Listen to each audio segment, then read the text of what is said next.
విషయములు తెలిసినటువంటి సూత పౌరాణికులు అక్కడికి వచ్చింది. వారిని చూసి అందరూ వారికి భక్తి శ్రద్ధలతో నమస్కరించి వారిని ఒక ఉత్తమమైన ఆసనం మీద కూర్చుండపెట్టి అర్ఘ్యపాదానం చేసి ఈ విధముగా ప్రశ్న వేతుడిది, ఏ స్వామి, ఈ కలియుగమున మానవులందరూ తినేటకు తిండి లేక నానా బాధలు అనేక కష్టాలు అనుభవించుచున్నారు. వారి దుఃఖ నివారణ కొరకు ఏదైనా ఒక ఉపాయం చెప్పి వారిని రక్షించమని ఆ మునులందరూ సూత పురాణికులను వేడుకునేది. అప్పుడు ఆ సూత పురాణికులు ఇట్లు చెప్పుచున్నారు, ఏ మునీశ్వరులారా, మీరు ఏ విధముగా నాకు ప్రశ్న వేసినారు అదే విధముగా నారద మహాముని సకల లోకములు చుట్టుచు వైకుంఠానికి వెళ్ళినాడు.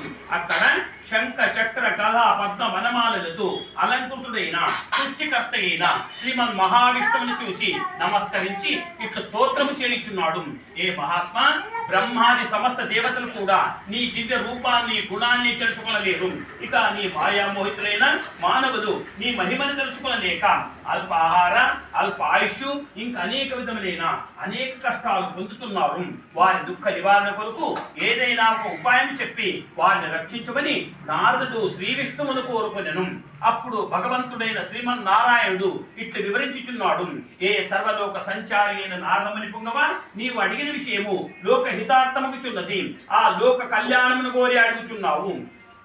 దానికి నేను ఒక ఉపాయమును ఉపదేశించదను, శ్రద్ధగా వినుము. ఏ నారద, ఈ కలియుగములో యజ్ఞ యాగాదులు చేయాలన్నా చాలా కష్టము, ధ్యానము చేయాలన్నా చాలా కష్టము, తపస్సు చేయాలన్నా కూడా చాలా కష్టము.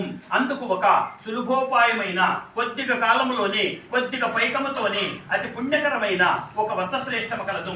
ఆ వ్రతం పేరే శ్రీ సత్యనారాయణ స్వామి వ్రతము. ఈ వ్రతమును స్త్రీలైనను పురుషులైనను చేయవచ్చును.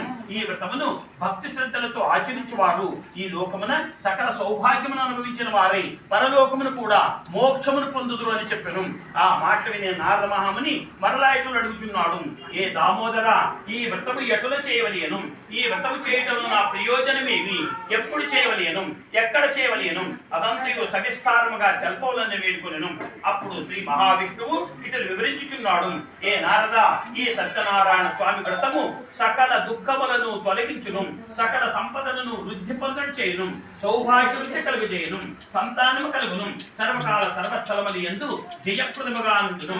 ఈ వ్రతమును వైశాఖ మాసమునందు గాని, మాఘ మాసమునందు గాని, కార్తీక మాసమునందు గాని, శ్రావణ మాసమునందు గాని శుభదినమున శుభతిథులు ఎందే చేయవలేను. ఈ వ్రతమును దేవాలయ నదీ తీరముందు చేసినచో చాలా శ్రేష్టము. ఈ వ్రతమును యుద్ధమునకు పోవునప్పుడు గాని, ఆపదలు సంభవించినప్పుడు గాని, దరిద్రముచే బాధపడుచున్నప్పుడు గాని ఈ వ్రతమును ఆచరించినచో అట్టి ఆపదలన్నీ అతి త్వరలో తొలగిపోను. ఏ నారద, ఈ సత్యనారాయణ స్వామి వ్రతమును ప్రతి మాసమునందు కూడా పౌర్ణమి దినము గాని, ఏకాదశి దినమందు గాని, రవి సంక్రమణ దినమందు గాని, లేదా సంవత్సరములకు ఒకసారి అయినా చేయవలేను. ఈ వ్రతమును చేయవారు ప్రాతకాలముని నిద్రలేచి తర్వాత శుచి అయి సత్యనారాయణ స్వామిని ధ్యానము చేసుకొనొచ్చు.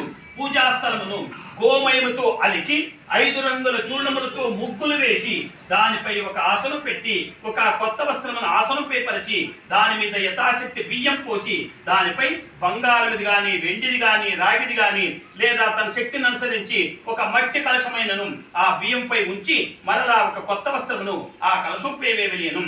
తన శక్తిని అనుసరించి సత్యనారాయణ స్వామి ప్రతిమలు చేయించి ఆ రోజు పంచామృతములతో అభిషేకించి మంటపమున ఉంచవలేను. మొదట విఘ్నేశ్వర పూజ చేయవలేను. తర్వాత వారి వారి మతానుసారముగా లక్ష్మీదేవిని, విష్ణుని, శివుని, పార్వతిని, సూర్యుని, నవగ్రహాలను, ఇంద్రాది అష్టదిక్పాలకులను పూజ చేయవలేను.